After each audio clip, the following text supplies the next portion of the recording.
physical, neurological building block level, that makes perfect sense. Yeah. So we'll talk about all of that. So I just started the recording because I haven't started it yet, and I figured if we're going to start talking, we might as so we can all share. I know. So did any? I know Kayla can't really chat because it's 1:00 in India. You wanted to add? I know you're with children.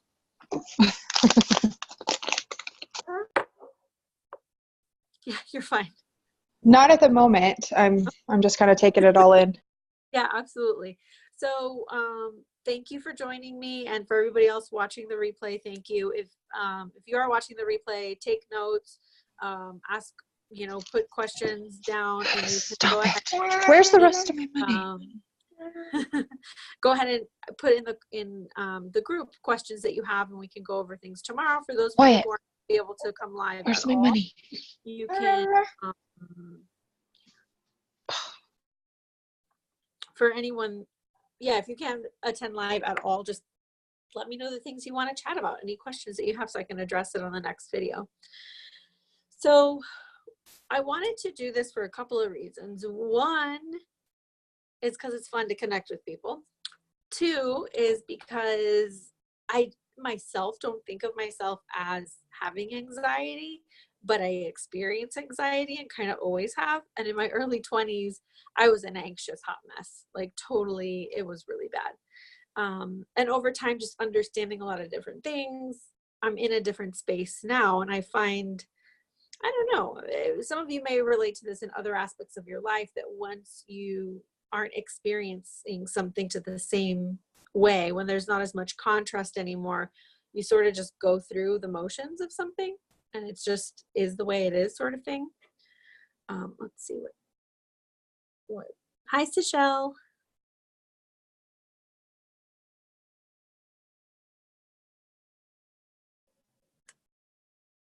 Yeah, absolutely. Kayla is saying if we want to if you want to chat, to raise your hand, and I'll just let you know.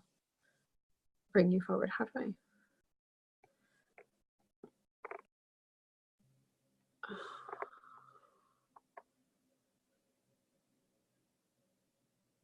Oh, cool. There we go. All right. So for those of you who are brand new to me, I am Dr. Alexis Edwards. I'm a doctor of Oriental medicine, a healer, a metaphysical mentor, all those kinds of things. I'm also the founder of the Expansion Principle Energy Healing Modality. So I'm coming from a place where my background is in Chinese medicine. I've been practicing 11 years. And so anxiety is one of the most common things I see. And in working with students as well, on the metaphysical and spiritual planes, it's something that's super common. And we're going to talk about that also. I think we said we're going to talk about that more. I don't know what day. I'm just going to talk about the things that I feel like talking about each day, and we'll just make sure we cover all of it. How's that? So to start with, whenever somebody first comes to see me, what I always ask is, they say, I have anxiety. What does anxiety look like for you? Because that it's a label, and it's a label. Each of us is only experiencing ourselves. So even if we believe in past lives, even if we connect to them, even if we understand them, our most concrete connection and most conscious connection is to who we are right now. So it's sort of difficult to know anything other than where we are right now. And so our brain uses these words and these associations, such as saying anxiety, based on our understanding, if that makes sense to everybody, based on what we hear, what colloquially and within the collective, we understand something to be. So anxiety is one of those things we always have to look at. What does that look like for you? What does that mean? What does it feel like in your body? Where are you noticing it? Because there's this emotional thing that's occurring, but there's and a mental thing that's occurring, right? What are the thoughts? What are the things that are coming through? What are the emotions? And then physically, what is happening? And so when I was writing that post yesterday, as I put it, I was sort of giggling to myself because before I got to the fear part of it, it really is almost like when you fall in love with somebody too, right? Your palms are sweaty and you have palpitations and all these things. And I just giggled a little, and it's like, oh, this is so good because, you know, one of the most important things that we need to remember with in the spiritual sphere is that we're currently human beings and we're embodied and corporeal for a reason. And within being embodied and corporeal as a human, we have all of the biological processes of being a human being. So part of that is the endocrine system, part of that is the adrenals and all of those sorts of functions that is meant, like, we are created to stay alive. Like, our body is just, all of it is to stay alive, right? The things that we do, our impulses, all of that stuff is to stay alive. That's our main purpose, which, you know, now we're at a point in human evolution where there's more than just staying alive, right? And that's where things can get a little bit tricky. So part of what's happening with anxiety is that our body is perceiving there to be a threat of some kind, often, right? And our adrenal glands, often, not always, because it's going to be different, are going to be, I mean, that's part of the process, I think, is that there is this flood of hormones. Now, where this gets nuanced is, like, for some people, there's actually a chemical, like there's a brain chemistry thing that's going on that's signaling that is what is signaling that something's wrong. So Kayla is saying, what's the difference between stress and anxiety? Ooh, great. So I would say that stress is a tangible internal or external stimuli that can be assessed, right? So, like, let's say, to be honest, anxiety is stressful, right? Anxiety is stress producing. So anxiety really clearly is going to be, I want to say, what are some good ways to,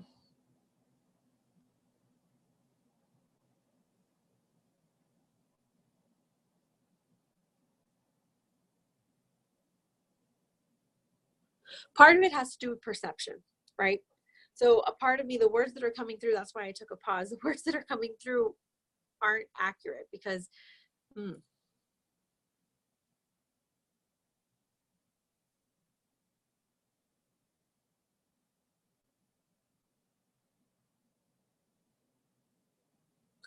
anxiety is often a triggering of biological responses that don't actually need to be attended to. It is often, and that's why I wanted to talk about this, because it isn't always what we think it is.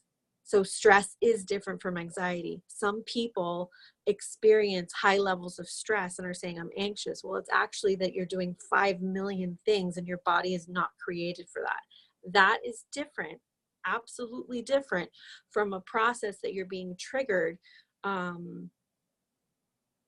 without purpose, if that makes sense. So I think a good example is, so I was in a Facebook group the other day and somebody was asking about, you know, anxiety, what's the most common thing that you think of, like what, and one of the things that what a lot of people were actually saying were describing things that to me are more like pathological fear things. So somebody said, so trigger warning for all you, for everybody, I'm going to talk about different, hey Sherry, examples. So if you need to mute me or whatever, please do so.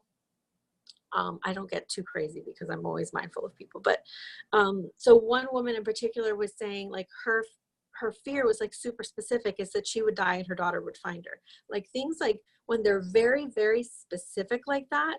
And oftentimes people will say that that's their anxiety, right? But when something is that specific, and there's a million bajillion examples of super specific fears that people have, that they denote that as being their anxiety, right? So I often, when it's that specific, not always, but often, it's rooted somewhere. It just is. When you're that specific. That's different than stress. Absolutely. Is that part clear, Kayla? I think so, right? Is everybody good so far? Does anybody have any thoughts or introductions to make? No? Okay. So again, like when it's really specific, it's almost always going to be rooted somewhere. So like in a past life, or like Ronnie was talking about looking at that space. And so do you mind if I use what you just said as an example? Okay. So what Ronnie was saying, like when she gets to a point when she's past the point of no return, her response, right? Not a fear, her response is that of a 3 to 4 year old. Now that is going to be different than looking at a specific fear that is rooted at the age of 3 or 4. I don't know if that makes sense to everybody, but there's a difference between, there's a difference there. Let's just say that, right? And so for today and tomorrow, we're really going to be talking about like more like this, like more lecture. And then the third day, we're going to be doing more healing it. So today is just kind of chatting, just so that we all know. But one of the things that's really important when we're starting to discern with our anxiety, with these feelings, overwhelming feelings of nervousness, things that are often indescribable. Okay, things that don't have a root anywhere, things that we aren't able to see, like being afraid of butterflies. And there's absolutely no reason to be afraid of butterflies, to the point where if you see one, you can't come near it because it's causing this reaction, right? That's often lumped in with anxiety. Over worry is often lumped in with anxiety. So from a Chinese medicine perspective, which we will go into in super detail tomorrow, it's all what's triggering it, what the root of it is, like what is the imbalance is different. So whether it's fear, or there's a worry, or there's like, sometimes it's like a grief kind of trigger even. So by the end of these 3 days, we'll have a really clear understanding of where our anxiety is coming from in terms of like that main emotion and the main element. Again, we'll talk about the elements more tomorrow with the Chinese medicine.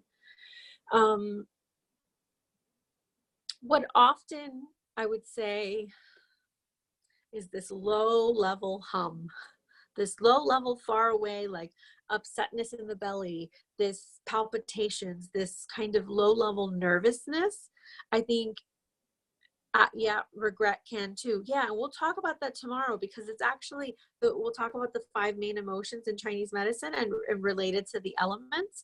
And we'll have a chance to sort of chat and identify where you think your root is and all of that, which that'll be kind of fun. And it's quite helpful to do it that way. Where was my brain? I don't remember. Oh yes.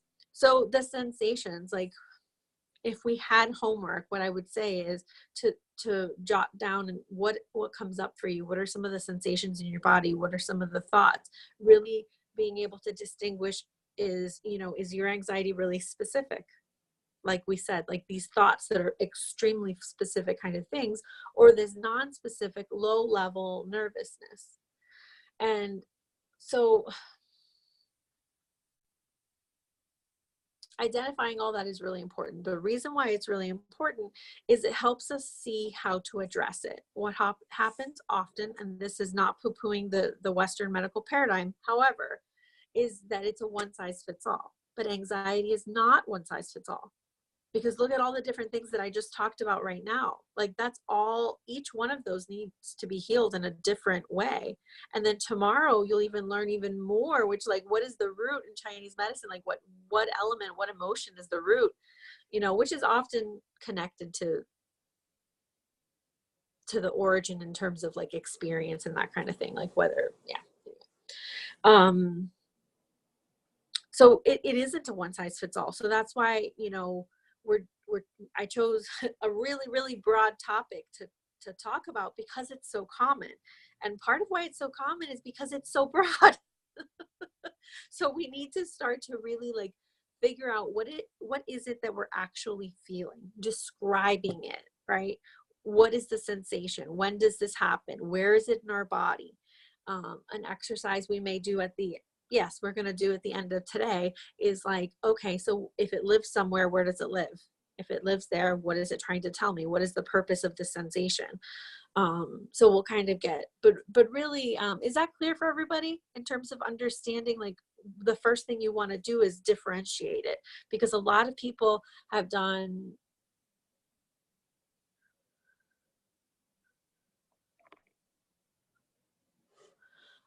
let's see, you may, what I would say is, you may or you may not. So when you start asking the questions, it'd be interesting to see if there's one main one. Like, because what I like to do is ask, what is the origin? So while it may have taken residence in different places, what is the origin? And origin usually helps, like in my work, when things start to get a little wonky and it's like this lights up and that lights up. Okay, great. But what's the origin, right? Especially origin in what we're talking about in this particular moment. Because of course, you can get really down a rabbit hole really quickly when it comes to spirituality and origins, but I think you get what I'm saying.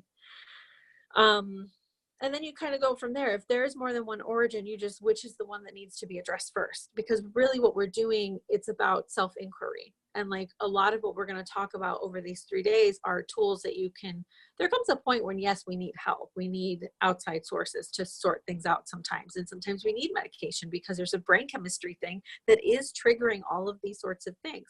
Sometimes it's just a past life thing and it can be healed easily. Sometimes, I mean, I say easily, but you need to have somebody that's skilled and knows what the heck they're doing. If they don't, then, you know, but that's another tangent and another whole situation. But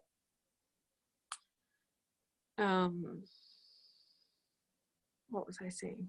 The first part. Identifying, yeah. So identifying where in your body you're feeling it, right? What's happening. Those are the most important things, and really start to discern, and also understanding, like, when did this start? So these are all things that you can share in the group. And if you want me to put my take and we can chat about particulars, we can do that in the group if you want to. Again, remember, of course, that I'm not your medical doctor, blah, blah, blah, all that stuff. But I'm happy to chat about specifics, because again, we get lumped into this pile of anxiety and it doesn't help anybody because it's so individual. It's what are we actually feeling, right? And then for people who are, so for those of you who have not heard me talk about this, I'm going to talk about it really briefly. The way that I was taught, what makes sense to me and what is true for me, and the way that I teach, is that while we all have intuition, every single human being on the planet has intuition and has the ability to have insight for themselves and that kind of thing. Now, within that, we have people who are more sensitive. Like, everybody's built to do different things. I am not an opera singer. I am not Beyonce, nor shall I ever be Beyonce. My value is not any less because I'm not Beyonce, right? So that, just as a, you know, to be clear what I stand from. So within, like, let's say we have this 100% of people, about 20% are more on the, like, more sensitive spectrum, that notice more things, that are just more sensitive, right? Like the HSP, that highly sensitive person. Within that 20% of that highly sensitive person, which people on the spectrum are often within that, of course, right? Yeah. And so within that, there's about 2 to 3% that are incredibly honed to what they are able to perceive. All this is about ability to perceive and the radio dial. That's all it is. This is about just capacity. It's like singing. Like, can I sing? Sure. Can I sing like, you know, Mariah Carey when she was in her 20s? No, that's not happening. So that's the most important thing, because within the spiritual sphere, a lot of people get all, well, everybody, no, I'm sorry, not everyone. It's like telling me, yes, Alexis, if you train hard enough, you will be Beyonce. No, I'm not going to become Beyonce. So I just want to put that out there. That is, again, the way that I have been taught. It's what works for me. It's what I see to be true and what makes sense within being a human being. Does everyone have the capacity? Absolutely. Is everyone's spiritual path to develop to that level? No, because it doesn't serve them in that way at this time. Doesn't mean it won't ever happen, but anyway, that's that. The reason I talk about that is because people that are more highly sensitive, who have a more tuned in radio dial, it's sort of like if you have 5 different people walk in a room and one person notices 5 things. The second person notices 25 things. The third person notices 100, and the next person notices 52,000 items in the room. Does it change what was in the room? No. Does it change the value of the person? No. They simply have a different perception of what they were able to notice. That's it. And so when you have a person who's on that higher end of that spectrum, or even in the middle, there's a lot more to categorize. There's a lot more to recognize. There's just a lot more input, period. And so that's why when we're talking about people who are beyond just, highly sensitive, when you're talking about, more developed clairs, more developed dial, all that's happening is you have more input coming through. Does that make sense for everybody? And so, and also for people on the spectrum, which for obvious reasons, Ronnie, we're talking about because it's relevant to our conversation here because of our audience. And so that's something that's really important. It's just, there's more awareness. There's more input coming in. And when you have more input, it can become overwhelming, especially when our world isn't made that way to deal with that much input. And the average person, look, we talked 80%. Okay, does not experience the world that way. The world is built for minimal input. And when you have people who have all this input going on, what happens?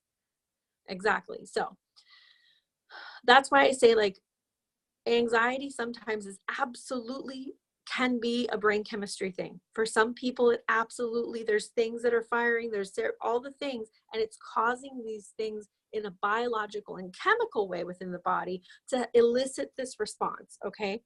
That's one thing, and that is absolutely true and real. But we also have people that the issue is that there's an overwhelm of stimuli, period. There's just so much freaking stuff coming in. And when we really start to get nuanced and talk about, sometimes it's not just stimuli from the room you're in. We're talking about stimuli, dimensional stimuli, parallel stimuli, like all of the things. So for those of you that this pertains to, time is not linear. I'm going to talk for about 2.5 minutes about stuff that's way out there. If this does not pertain to you, just ignore it and then we'll resume. But for those of you who it does, I want to say it, is that time's not linear. Everything's happening at once. There are people who are aware of that and who can actually tap in and realize that. That is overwhelming as all get out.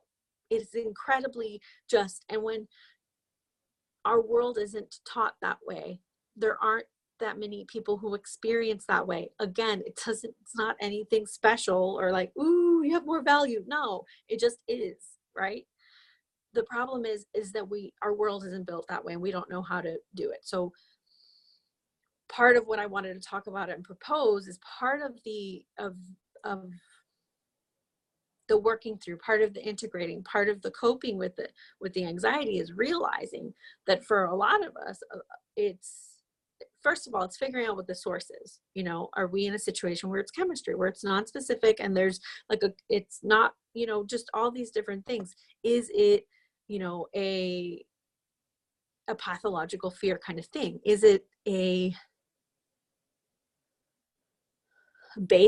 rooted somewhere that needs to be healed and cleared, right? Or is there just a whole lot of input? If there's a whole lot of input, there's a lot of things that we can do. Over the course of the next couple of days, we'll talk about that. But just realizing and recognizing that's part of what's going on is incredibly helpful. That is what changed my life, is recognizing that I can feel all of the things all the time. And for me, I just want to say, it's like, it's not always like in the movies. And it's not always like you hear Sally Joe say, and everybody and their mama's a clairvoyant. But that's neither here nor there. And so sometimes when it's not in the movies, like in the movies, and we're having our experience, however it is that we experience it,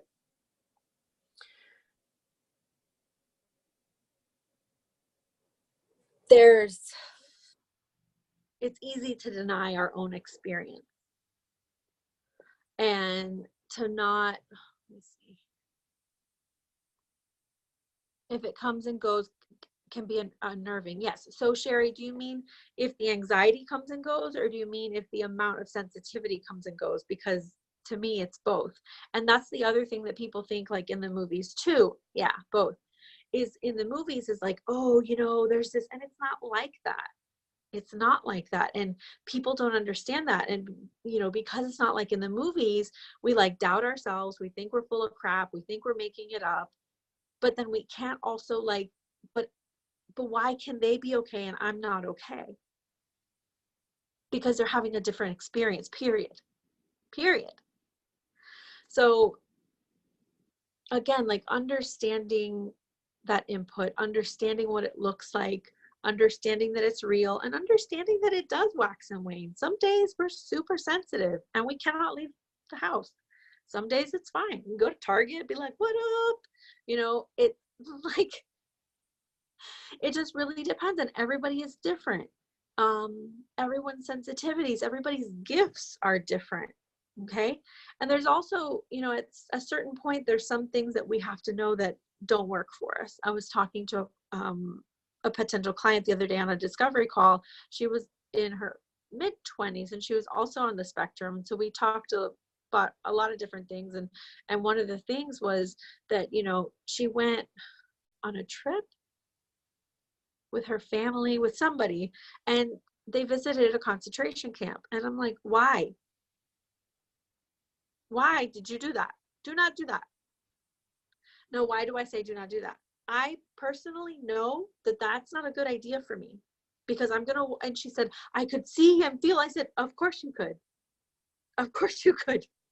So that's part of what we're talking about. And that's part of what like I talk about a lot of times. And I think that that part of my message doesn't always get through when I'm talking to such a huge audience, is that we need to understand and we need to become skilled. Period. We need to understand who we are, and we need to become skilled in how to turn our dial, how to figure out what's going on, understanding, like assessing, how am I doing today? And overall, like what just, and for me, like when I'm starting to notice if I wake up with this low level, like hum, okay, what's up? Do I need to do anything? No. All right, we're going to just continue. Sometimes when I get that gnawing, kind of like it's almost growing, that anxiety that's like coming up, it's like, ooh, hello, you know, and this is something we'll talk about over some more on the third day for sure, is having a list of things that you check off. So for me, I know that sometimes that low level hum, that low level anxiety kind of thing, for lack of a better word, for me, it can sometimes be an alert system. And for a lot of us, it's merely an alert system. Like, would you get mad at your alarm at your house for beeping because it's doing what it's supposed to do? It's like if somebody's trying to come in the door, you're not going to yell at the company like, it went off. Yeah, there was somebody outside your house. Of course it's going to go off, right? So the same is true with this. So it's understanding. So for me, I've started to become really clear on like, what are my basic things? The number one thing that I started to notice was my financial status. My body, my system had access to what is going on in the field of me, because it's me. So if something is going on, I'm going to feel it. And it is hysterical. So now I know. I very calmly check my things. I make sure everything looks good. The next thing I personally do is I check on my parents, because I'm just going through what are the things that I need to make sure are okay. Is this an alert? If it's an alert, I'm just going to very calmly go through the things. And then does that make sense? Yeah. And so we'll talk about that a lot more Wednesday, and developing our own sort of checklist, and like developing our own sort of inner dialogue's huge. Just checking, am I okay? What do I need to do? Like, is this mine? Oh my gosh, is this mine is huge. Is this mine is like, can change your life. Yes, a protocol, exactly. Your own personal protocol. And that's the thing. Yes, that is this mine is one of the most important things ever. But then it becomes more nuanced, right? Because the more connected you become, guess what the answer is every time? Yes. And it isn't always yes. because the more connected you are, is the ocean me? Yes. Is it also not? Mind blown, right, Ronnie? Mind blown. Yeah. So that's what happens. And I'll have that with clients because part of the way that I work when I do healing sessions is that connecting, and I'll have them check in with stuff. And sometimes I can tell because I can see and experience what they're experiencing. So it's like, I have this awareness, and any of us can have this awareness that they're connecting to the greater is this mind. Yeah. Connection aspect is huge. So if you're in a group of people, if you like, especially you and your partner, if you view yourselves as a collective, the answer will be yes, but it isn't. Not for the purposes of, so, and that's like when you were asking, yeah. So that's what you were asking Ronnie before, is like, how do you, what did you ask me? My brain's all over the place. I don't remember now. Oh, about the location. You asked me, what if it has more than one origin? Where it doesn't, it doesn't. It's same with this. We're, you know, so being really clear about that is really important. Is this mine, me, Ronnie's? Is this mine, Alexis? You know, being super clear. One of the things that surprises people that I can do is I can go to Disney World and I'm super happy. I don't have a problem. No problem. I can, and I love it and I enjoy it. Yeah, exactly. Exactly. For me, my biggest things are people. But if I ground in, I'm fine. If things are moving, it's fine. You know, I heard something really interesting about Disney World, actually, that he used so much feng shui when he created that the purpose of it is to create movement, because movement means money. The more you move, the more you spend. And movement is water, right? Why is there so much water in Disney World all over the place? But it also means, like, I don't feel the same if I go there versus another place. It's not as exhausting to me.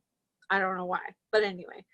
And then also, we're going to get into a lot more like on Wednesday, like I said. But that's what I got for you. Do we have any questions? Now we can like chat. Ronnie, go. Hang on, let's unmute you. Okay, go ahead. Okay, so the connection part, actually, I've always been, I learned very early how to separate that, you know, but when you said about connecting connections, I had an epiphany about this duality issue for a second. I've always associated in the past when I disconnect that I can actually feel the disconnect, but when you start talking about that connection, you know, to water, to the earth, and et cetera, that ties everything in. I forgot that part. And for some reason, that seems to resonate. As a child, I'm a barefoot child. Okay, I'm always barefoot. Living here is going to be interesting because I have to wear socks because it's cold. Yeah. But I'm a barefoot child, and I was a barefoot child all the time. So I'm connected to the earth constantly. And since I'm very connected to that energy pattern, I can see now I'm picking things up that I don't own. And that anxiety, depending on where I'm at and how I've grounded the space around me, affects that. And so now I'm starting to understand the 3-year-old breakdown. For me, I need to look past me and look into the connections. How am I grounding into the space and unconnect myself from that? Absolutely. Because I think that's why did I go 3? Because that's where I'm so grounded. You know, everything was open to me at that point, and then people started putting boundaries around my think pattern, and so. Yeah, and you know, that's the other thing that's really interesting, and I talked about that yesterday, I think, on the live, that as we also grow and as we expand, because number one, when we're sensitive and we have these abilities and all of these things, and truly, like, the reason why we have them is to do things with them. It's to bring gifts into the world and to help change the paradigm. It's not just to be special and cool, right? It's to actually like change the paradigm. It isn't, yeah. But anyway, and in that is as we're pursuing growth, or growth pursues us, right? As we just, even when we aren't seekers anymore, even when we just are, there's continual growth. Like when there's this awakening, like there's this continual awakening, right? And so as that happens, what ends up happening is that like we're opening up and blossoming, and like the aperture, that's what I used the other day. You It's used such the a word great aperture, yes. It becomes the wider. Yes, as the aperture opens and as it's wider, there's so much more. And I think that we go through these phases also, and that can be jarring as well, especially I think for any of us that are sensitive. But Can you especially for can people you who are, go can ahead. you can you can you flow back a healing into an anxiety that's because of your connection? Ask me that a different way. How do you mean? Think of your hand. Okay, I'm going to go with the image that came through. Put your hand in water. Play with it. You watch the ripples. Can I flow back? And since my meltdowns usually is an external connection issue that I start thinking and I can't solve it because I can't figure it out, which closes the wall around me. Can I flow back something into that space that ripples back out so whatever I tapped into calms down? Yeah. So what I would say for you is absolutely, because you have a connection to source. Yeah. Oh yeah. Yeah. So Yes. well, Very I know much. what I meant to say is that you consciously allow, because some people don't do anyway. I should have known. But anyway, so yes, so kind of connecting to source is the way. Okay. Disconnecting from whatever, connecting from that piece, because there's more purity and it's cleaner, in for lack of a better word. Okay. Does that make sense? Yeah, because I just saw this way. Yeah. Yeah. That's what I saw too for you. Okay. And the other too is like very clearly there's no answer. There's no puzzle to answer. There's no puzzle. Connect to source. There's no puzzle. Okay. All right. That makes sense. So stop looking. Just Yes, and it allows for that to stop, because yeah. it's and a lot of this stuff is really, especially as we advance in our understandings and everything, is going between the connection and oneness consciousness with that human being, because we're human beings for a reason. We're embodied for a reason. Yet as we develop, we have this understanding of consciousness. We have this understanding of the illusory nature of being a human being, for crying the frick out loud. Like this desk is not actually here. It's here because I say it is. And that's why I don't think spectrum is an issue. I've always believed it's just in a growth. It's an evolutionary. Yes, an evolutionary. Yes. Yes, So okay, good. Yeah. Unless somebody else who agrees with me on this. Oh, I deeply agree with you. Yeah. And I think that there's reasons why things trigger it too, and you have to think about the amount of input that we've had, like in terms of external input that we've had into the way humans live. There isn't enough time for us to evolve slowly. We're having to do it like this. Right? Yes. And when that happens, that means it's not perfect, whatever perfect means. But but you know what I mean? When yes. something that hasn't been able to evolve in like a more smooth out the clay. Way, it hasn't been. But up here we are. Oh my gosh, I can't. Like, what's happening? And that's essentially like, there's Yep. Thank you. You're welcome. Sherry, you have questions, thoughts, things you want to? Oh, Sherry's talking about human design, remembering an inner authority, right? Is that what you're talking about, Sherry? So yeah, so absolutely. So human design, I would say all of the main kinds of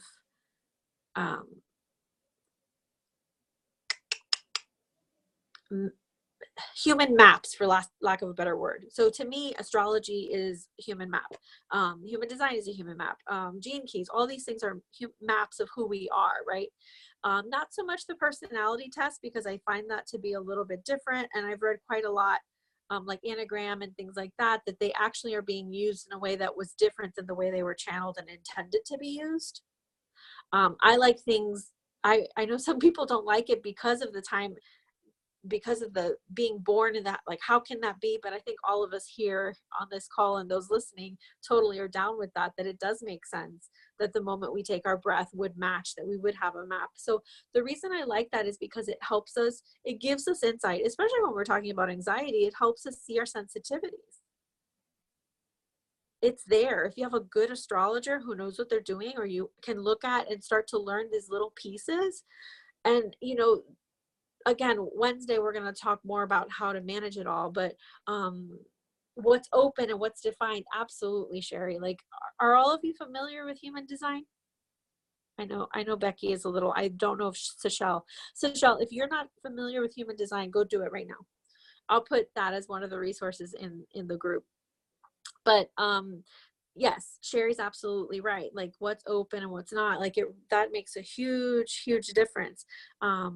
My daughter and I have the open emotion center, and it's so crazy. Like, we'll play off each other. Like, and when I watch a movie, I like to watch movies that make me emote. I don't watch scary things because that's dumb. Like, I have no purpose, or in horror, that's just sick. I can't do that. But anyway, it is.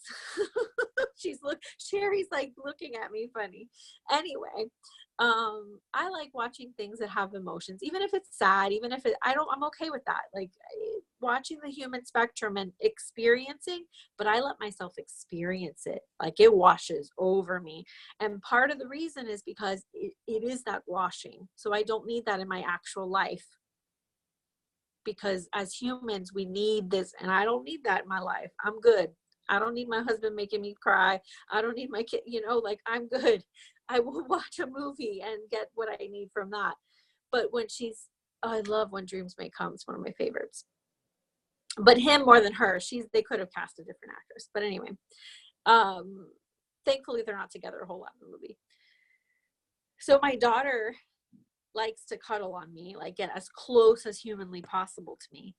And it freaks her out, like, the first couple of times it happened to her, because she can feel it. And it's so overwhelming to her because her emotion center is open too. So she gets all, and it's just like too much for her. And so now she's learning the difference, and now it doesn't bother her as much. So that's part of what we're talking about, is starting to understand how we operate and what happens when we do. A happens when B happens. Okay, so I know that I'm going to engage in B, so I have to get ready for A. You know what I mean? Like, that kind of thing is part of it. It's not like we're going to get stuck in a root cellar and never leave and never do anything. Like, that doesn't have to be. It's understanding. And there are also limits within that. Some people, like we talked about, like this evolutionary process of being, the world hasn't caught up with that. So maybe that means, for example, Ronnie doesn't go to Disney World, and that's all right, because it's too much between the people and the stimuli, but there's an awareness of this, and like, it's okay. And I think that's part of it too, is like, when you start to figure out the things that work for you and the things that don't, that it's all right. It's okay for it to be that way. We don't have to fit ourselves in a certain box to be correct or right or, worthy or whatever.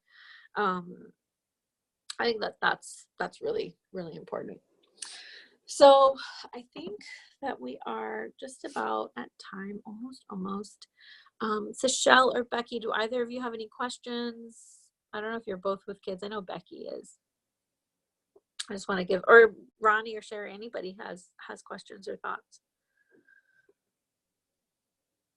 Let's check our. So, like, my experiences with anxiety, which now maybe not exactly anxiety, it may have been other things involved or whatnot. Like 10 years ago or somewhat, when we were really into riding the horses and showing the horses and this, that, and the other, and my grandpa really wanted to be involved, but his physical health wouldn't allow him to do as much as he thought he could do. And we would go on these rides, and he would insist that he could ride. And I mean, I would, to the point that I had to have medication there for a while because I couldn't enjoy the ride, and my heart would beat so fast, and I just knew something horrific was going to happen or whatever. And because, I mean, he did end up going to the emergency room 9 times in like a 2-year period, and Flight for Life like 5 of those times. Like, it was insane. Another part of that was right around that same area, a little bit before that, I guess. I would go, like I had moved to a new area of the state that I live in, and so I was looking for jobs and applying and this, that, and the other, and I would apply and get called in for an interview, or I would go to a place just to fill out the application and apply, and I would be completely fine the entire time driving there, and the second I pulled into the parking lot, like overwhelming to the point where I would turn around and go back home. Yeah. And I didn't have a clue at the time, like what all of that was about or what was going on. And I think part of it, because about 5 years ago, right after I got married, I started having anxiety going to work. And I think at that point it was, we had lost some of the help at work, and so I was the only person that was able to run the entire office. And so I had that pressure on me. And my parents had gotten a divorce 6 months before my wedding, and I had just immersed myself in my wedding details, and so I had not processed that. And now it was after my wedding, and so I think it was just a time in my life where there was just too much on my plate and too much that I had buried, if that makes any kind of sense. Absolutely. So I don't know. Yeah. Yeah, so that there's a couple of different things going on with your examples, but I love them. Thank you for sharing. 'Cause that's how we learn best, is through each other and through examples. So I think the first part, like when I think you mentioned your grandpa example. So yes, sometimes when we do have predictive or premonition type qualities and abilities, when we have not, because the thing is that yes, we all have our clairs. Yes, some of us have more developed, but the way in which they act and the purpose behind them is unique for everyone, right? And within groups and things like that. But, for somebody who can tap into parallel, but also future, of course, if you can access that energy and you know he's going to be hospitalized 9 times out of 10, of course you're going to be anxious about that, right? Because you have access to that. So it's going to freak you out. If you handed any person a list of all the things that are going to happen to them in the next year, I guarantee you they're going to freak out. So what if you have that, but you don't realize that that's what it is?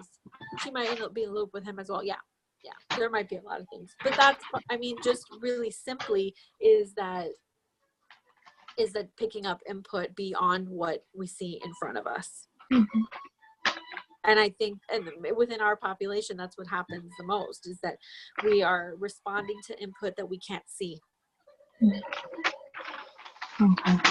And that's why we want to discern, is this like that pathological fear, when it's really specific? Like I said before, one of the things, it's rooted somewhere. Sometimes it's rooted in knowing, and then the other example, does that make sense, Becky? Yes, definitely. So then the other example that you gave was in terms of like when you went to apply for the job and you showed up. So a couple of things, a subconscious knowing, it's different than subconscious knowing. It's actually clairs we have.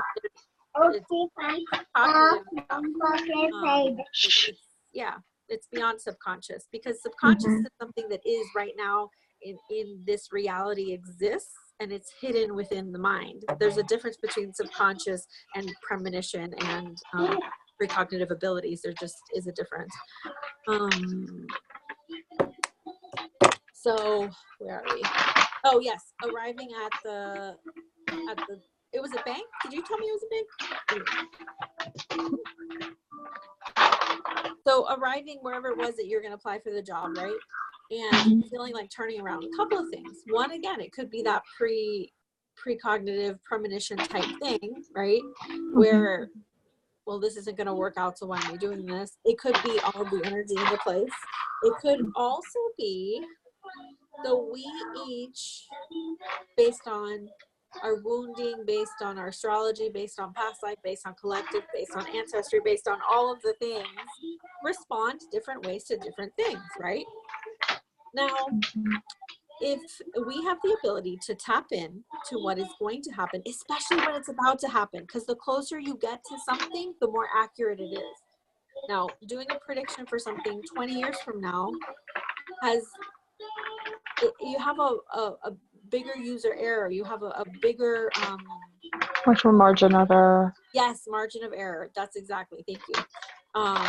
Why? Because there's so many things that you can choose and decide and parallels and all this stuff within 20 years. Now, if something's going to happen in 20 minutes, it's a lot easier. There's less margin of error with being able to predict it because it's happening. It's already happened and it's right there. So something that came up is like, you know, there's a specific thing that I'm thinking of. So I'm going to give this example is if certain things make us feel embarrassed, and embarrassment is a big deal for us. And it's something, it's one of our no-goes. Like we'll do anything to, and some, I know that you would say like everyone, nobody likes to be embarrassed. Some people it's more than others, right? Due to, like we said, thousands. It's like my biggest thing. I hate to be embarrassed. Well, It's my that's biggest thing. probably why this came up as an example. So mine is, that's ranks up there with me. Also being seen as a fraud, that's another of those two. It's funny. Oh, good, Seychelle. That's why I wanted to do this on Zoom, because it's just, there's such a personal aspect to it, and it's just so fun, and like I can feed off of like who our collective is, not just all of the people who could potentially listen. Okay, so what are we talking about? Oh, the embarrassment. So like, let's say that your big thing, which it is for Becky, is embarrassment. So she's going to do anything within her power to avoid that. Now, she's never been to this place where she's going to apply for a job. She doesn't know what's going to happen. But what if she does? So Becky, I know, does have premonition abilities. Becky does see into what's happening. She has that ability. So if you get there and you're going to do something that is going to embarrass you or something, would you walk in there? Heck no. Heck no. Your whole system's going to be like, red alert, red alert. No, red alert. So there's that. So there's so many different examples, and that's why, like when we you know, raise shields, exactly. Star Trek. This answers so many questions, because during that time period, I couldn't pinpoint or figure out why it would be that way one day versus like other places I would go, and I didn't experience any of that. Like I had confidence and walked right in and had no issues. Yep. Oh, makes so much more sense.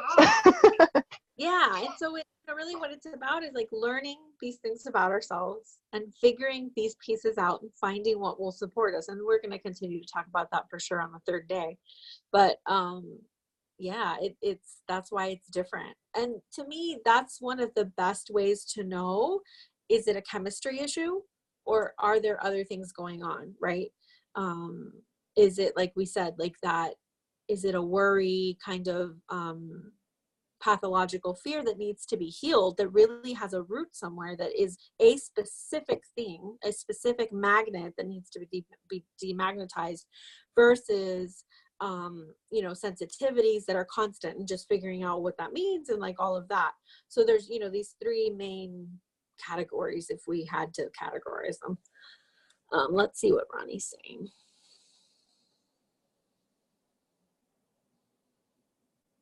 Oh, I love that.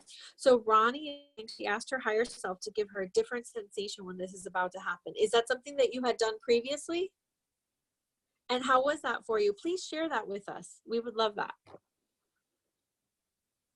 So one of the things that I've always had, not far but close to premonition, and so it would always raise the back of my, and I'd feel icky.